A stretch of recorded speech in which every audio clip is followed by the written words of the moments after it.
you're ready, I'm vice consul.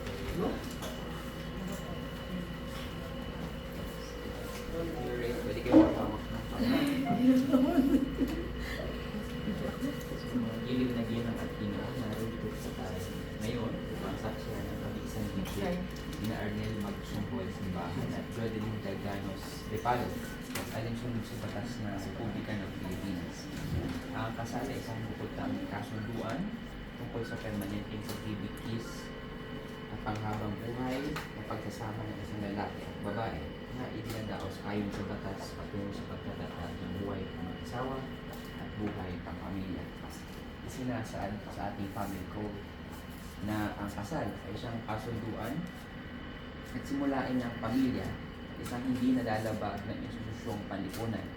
Likas at ang pangyayari at kahihinatnan nito ay hindi dapat nasasaklaw ng anumang kondisyon o sapakatan.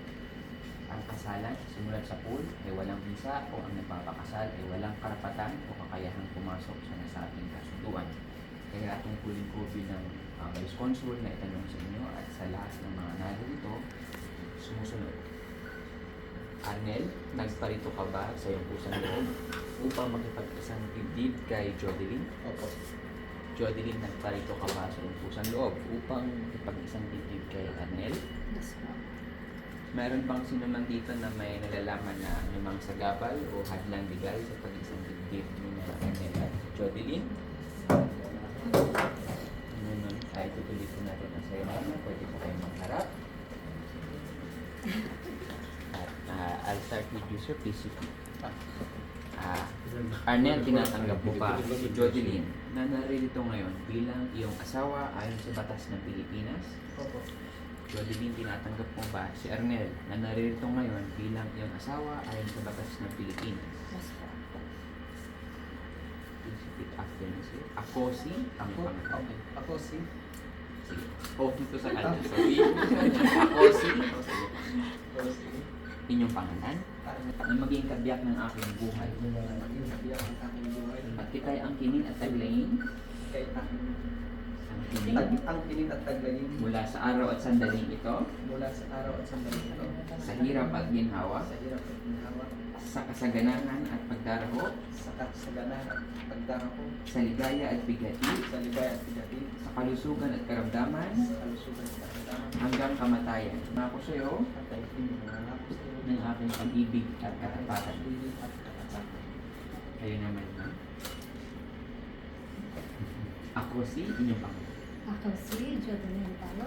Tumatanggap sa iyo, Arnel, Tumatanggap sa iyo, Arnel, na maging kabiyak ng aking buhay. na maging kabiyak ng aking buhay. At kita ay ang kinin at taglayin At ikay ang pinagtagayin mula sa araw at sandaling ito, mula sa araw at sandaling ito, sa hirap at ginhawa, sa hirap at ginhawa, sa kasaganahan at pagdaraho, sa kasaganahan at pagdaral, sa ligaya at bigati, sa ligaya at bigati, sa kalusugan at karamdaman, sa kalusugan at karamdaman, hanggang kamatayan. hanggang kamatayan. At taingkin na nangangako sa iyo At daigin na nangangako sa iyo ng aking pag-ibig at katapatan. ang aking pag-ibig at katapatan.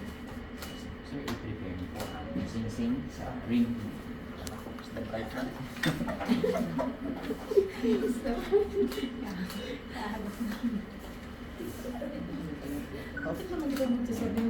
Tapos po, I-prepare niyo po sa kanyang finger and then please repeat after me.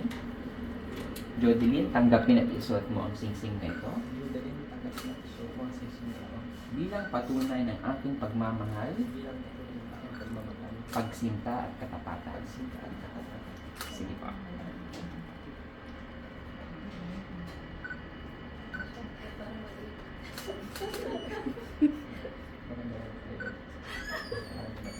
Kayo naman, i-prepare niyo po ang sing-sing and please repeat after me.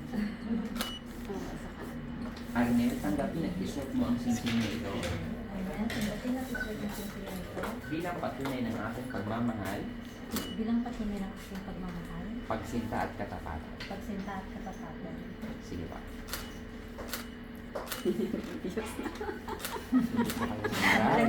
Nininervyos na ako. Lalaglag. Batay sa kapangyarihan iginawad sa akin ng batas ng Pilipinas, ako si Vice Consul Terry Bautista na nakatalaga dito sa akin.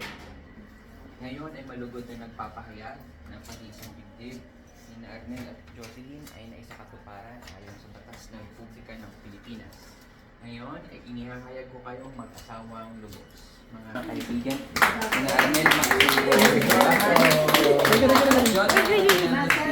congratulations sir. Pwede nyo na pong Saglit.